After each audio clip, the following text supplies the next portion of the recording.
Chapter 146. Abaddon meets a stranger.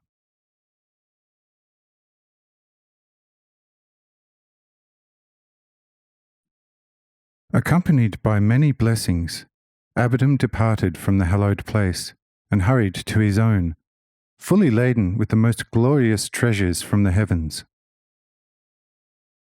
And as he, full of exalted thoughts and love for the Lord, returned on the same road they had earlier all walked so wonderfully from the evening region, behold, at the spot where they had all rested, and he had been the sole companion of Asmahel, there suddenly appeared a vigorous young man, and asked him,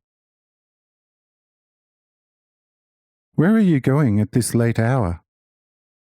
Behold, already the sun is touching the edge of the mountain, and the moon is still distant with its light. The road is uneven and the path full of stones.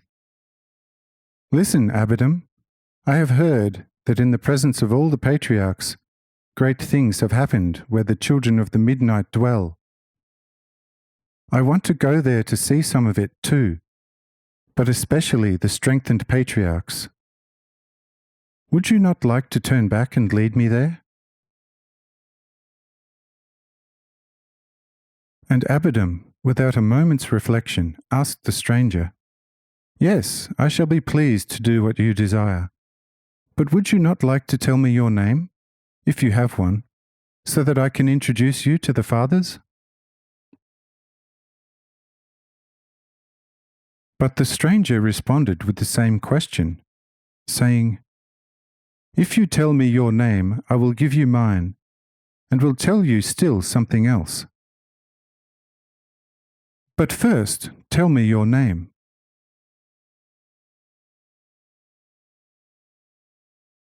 Then Abaddon was startled, and said to the stranger, "How can you ask me my name? You called me by my name when you stopped me and asked me to accompany you back to the place where such great unheard of things have happened. How am I to understand this?" And the stranger replied, "Behold, Abaddon, you have just come from the hallowed place where such great things have happened, and you have surely been awakened too. How can you, as one awakened, not understand this easy question?"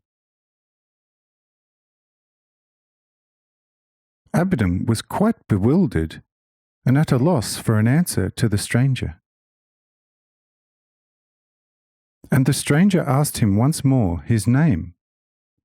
And Abaddon, amazed that the stranger kept calling him by his name, but still insisted on hearing it, finally replied, "Listen, my name is as you have called me, and I have no other name than the one you have given me, and which Adam and Emmanuel gave me." Then the stranger, looking hard at him, said, "Behold, Abaddon, now that you have told me your name, I am satisfied. For behold, I have already in the beginning given you that name. But as a name which I gave you, it was not yours, only mine within you, whether you wanted to be called like that or not. Now this name is yours and mine, and thus you have simultaneously learnt your name and mine, and may confidently lead me to where I want to go."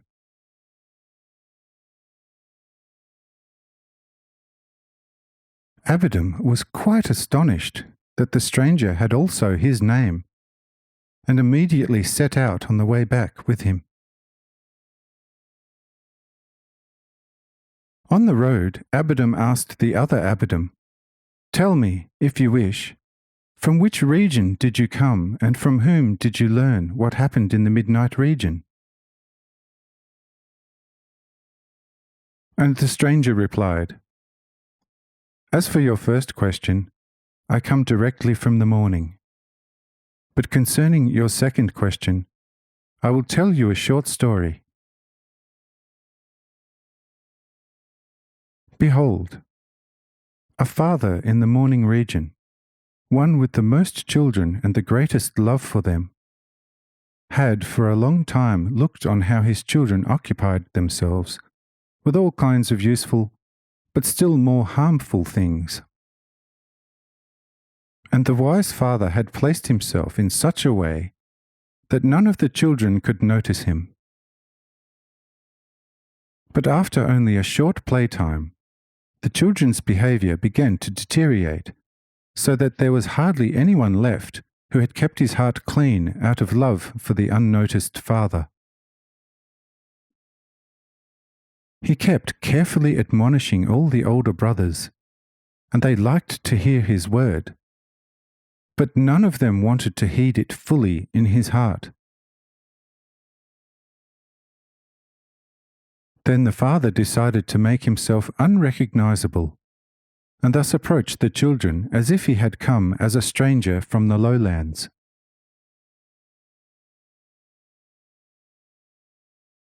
The children received him through the intervention of one of them, however not with love, but only as a stranger. For since their hearts had turned foolish and worldly, their eyes had become blind and their ears deaf, so that they could not recognize the Father. When the Father gradually made himself more and more known through acts and words, the children became afraid, and only few could bear his nearness. Seeing how immature his children still were, the Father warmed them all with his love, so that they turned to him and praised and glorified him. And the Father strengthened them all, blessed them, and then left them for a short trial period. On the way back from his children, this father came to me and told me everything. And that is why I am here, in order to see how the children look and what they are doing in their father's absence. Therefore, lead me to the hallowed place. Amen.